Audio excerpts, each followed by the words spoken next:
Hi there, I'm Lena Anani, and you're listening to She Wrote a Book, where I interview amazing women from all over the world who also happen to be published authors. I created this show to educate, entertain, and inspire you to be the voice you want to hear in the world. Did you know this episode comes with a free gift? It's a webinar for aspiring authors who want to learn my insider secrets on writing and publishing books. You can access this free training instantly at SheWroteABook.com/bonus. Now let's get started. You are listening to episode number 26 of She Wrote a Book, and today I'm interviewing Andrieka Austin, author of the book, SpeakUp, How to Instantly Increase Your Business Impact, Influence, and Income by Going from Free to Fee-Based Speaking.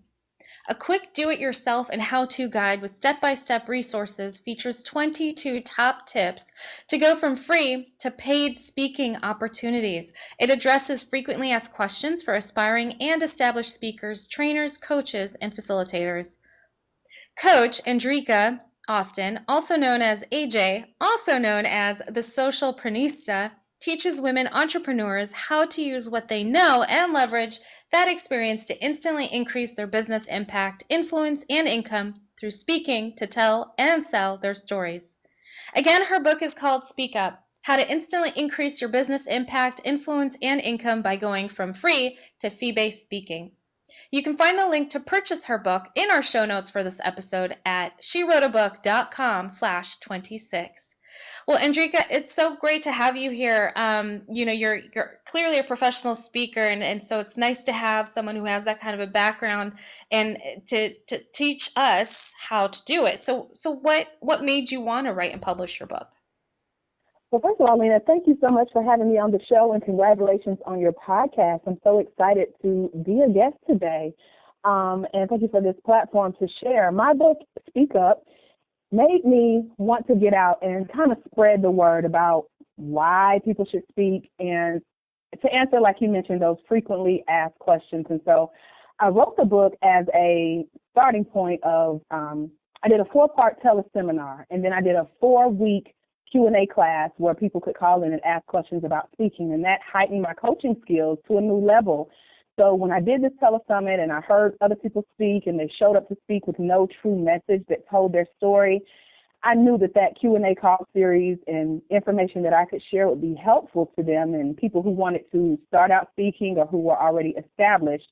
And so I let them submit their top burning questions and I answered them live, and it was based on my own personal experience as an almost 20-year vet in the speaking industry. So I shared and then I referred them to my clients and my colleagues and let them get more advice as kind of like a supplement to get more details and do some research and dive deeper into their answers. And so to answer your question, the ebook was born out of the Q&A call series and from a promise from me to one of the Q&A callers to create the book, first of all, and then to give it to her as a thank you prize for participating in the call.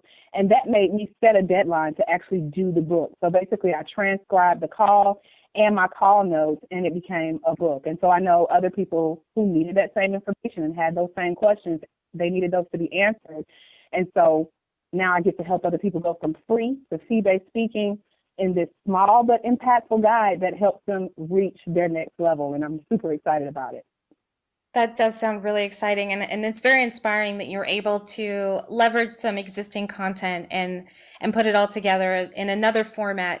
And what I love most about that is, like, you had your seminar and you had your, it was a verbally based training, and then you put it together into an ebook. And what happens there is it reaches different people who have different learning styles. And I think that's one of the best ways to get your book out into the world. So why is it important to go from free-based speaking to fee-based speaking? Well, the question I get a lot in reference to that is kind of more along the lines of what's the difference between a public and a professional speaker. And the difference is the fee.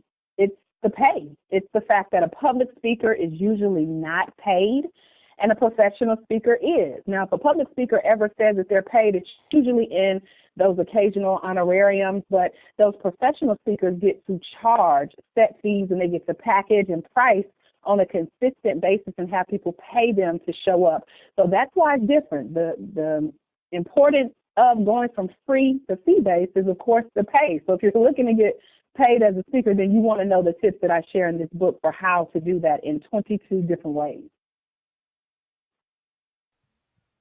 So let's say I'm someone who does a lot of public speaking. Why can you show me reasons why I'd want to go from being a public speaker to a professional speaker? What Sure. changes outside of just making money? What is the difference, and why would I want to go on that path? Sure. Well, what I can do is just share a little bit about my story of how I got started. I left home at 16 years old, and I lived with cousins and an aunt. And I joined a church that was next door to their house from a flyer that the church handed out in the neighborhood for a stage play that they were doing with their youth department. So I got involved with the church. My mom had always encouraged me and my brothers to stay involved with activities. So I signed up for the youth department. We did the stage play for the community and just stayed involved. And from that, I started speaking in front of the church on behalf of the youth department, started serving as a youth leader at the church, took public speaking in college, spoke on an SBA panel for small business associations here in Atlanta. And the room was full of about 200 plus speakers, 200 plus people.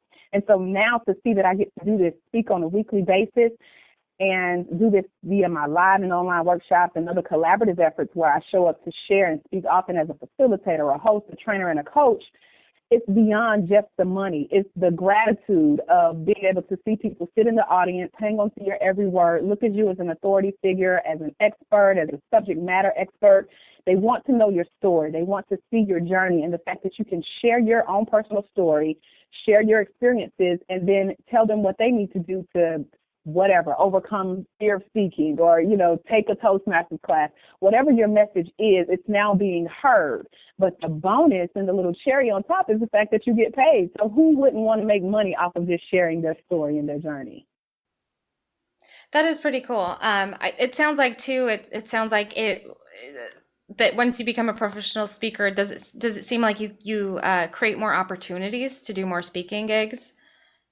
You definitely do. I do business coaching for my clients, and I encourage them to, it's okay to continue speaking for free, but if you look at, and they get a free copy of my book once they sign up for my program, and they get to read all the tips that I share, and I say, it's still okay to speak for free, because what you want to do is something my pastor would call having a seed in the ground. And what that means is you go out, you volunteer, you give for free, but then you do so with expectation of a harvest or a return on your investment coming back into you. And that's usually in the form of other speaking opportunities, free gifts.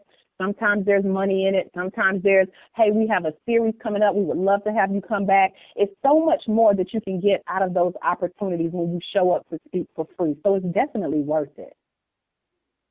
Definitely. So how did you come up with the book title? I didn't mention it earlier, but the book title is actually #SpeakUp. So tell me a little bit about that. How did you come up with that? Right. Well, we are society of the Twitter sphere, so that hashtag is to help us get found on Twitter. And I also started a group, #SpeakUp, when I was doing the call series at the beginning of this year. And I just have to say it's God inspired. And so even when you go on Twitter and you search for #SpeakUp, you'll also see that term put together, those two words also talk about bullying and sharing your voice and say something if you see something. So it's just my challenge to my clients and my readers to speak up, to say something, to share your story, to show up and be impactful, because you never know who's listening. Absolutely. That's so cool. I love that. I love that that's part of your mission, part of your brand. That's fantastic. Yes. So what's your favorite tip out of the 22 tips in your book? What's your favorite one? Oh my goodness, it was hard to kind of pin one down, but my favorite one, and you guys will be able to see that when you get the book, is some of the answers are really quick and some of them are really detailed. And so the detailed one, you can tell I'm really passionate about, and that's question number 19 so it took me getting almost to the end of the book to pick a favorite. But it says, how can I use the pain of my past to tell my story when I speak? And these questions came from, again, that Q&A call series. These are people who wanted to know what to do as speakers. And so I won't get into all the details, but I will tell you this is my favorite, because out of everything, I first encourage you to, again, show up, Tell your story. You never know who's listening. You never know who's dealing with what you've overcome.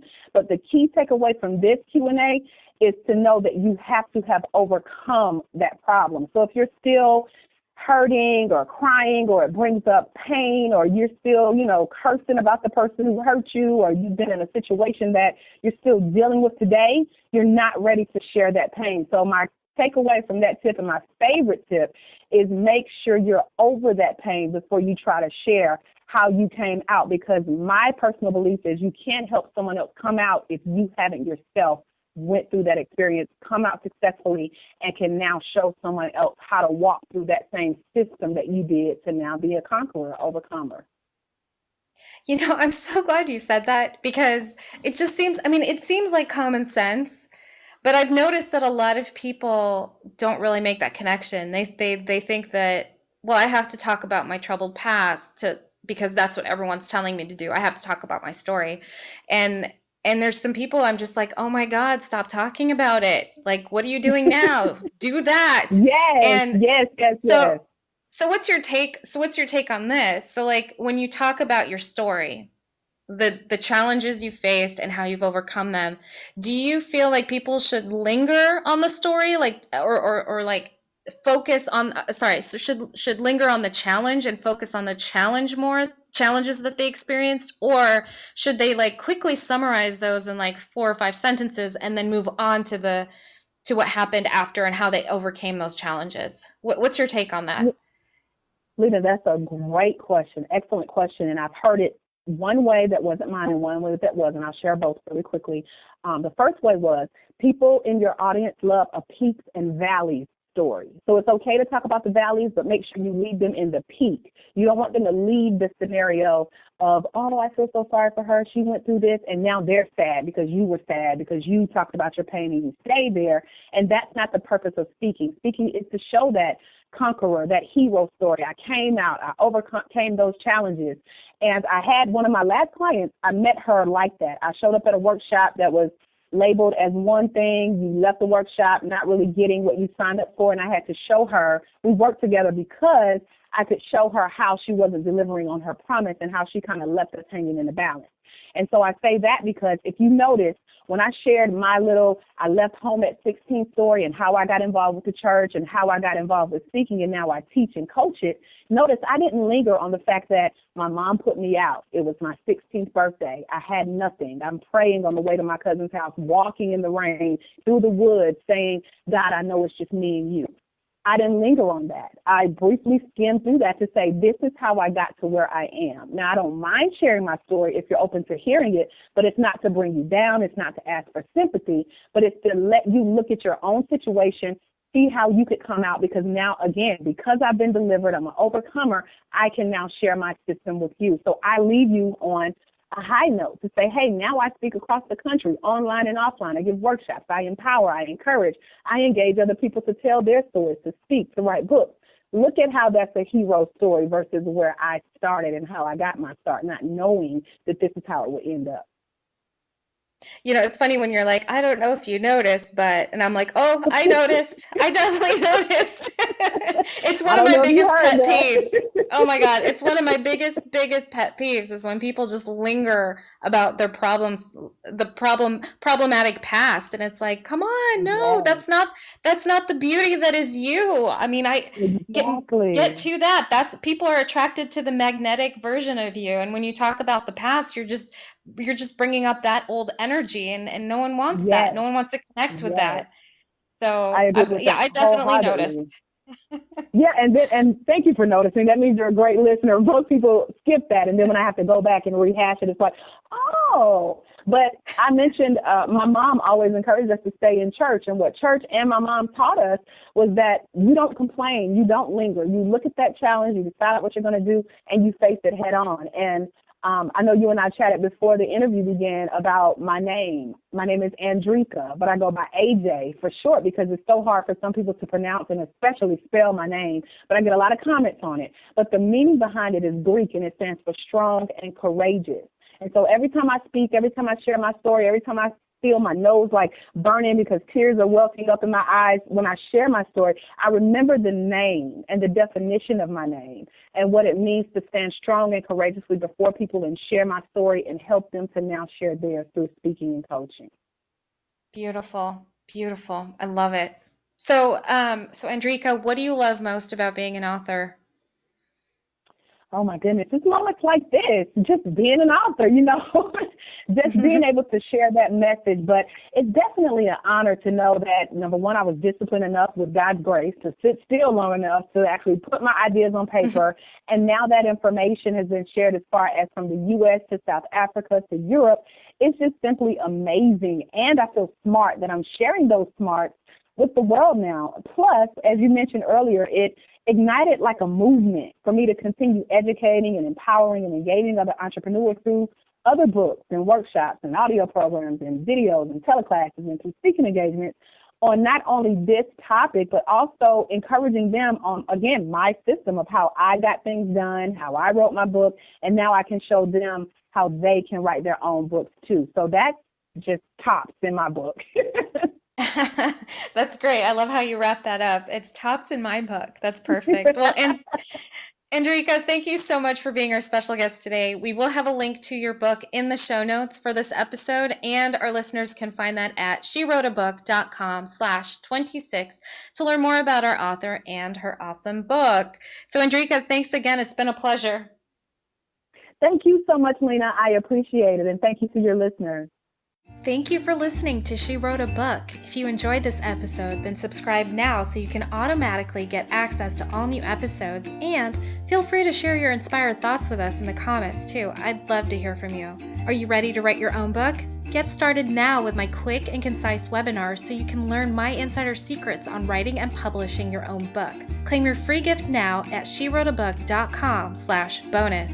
Until then, may you always feel good and make magic. Feel good, make magic now. Lena and Anani will show you how. Ignite that wisdom inside of you and show the world what you do. To publish, write, and promote, learn the best way to go.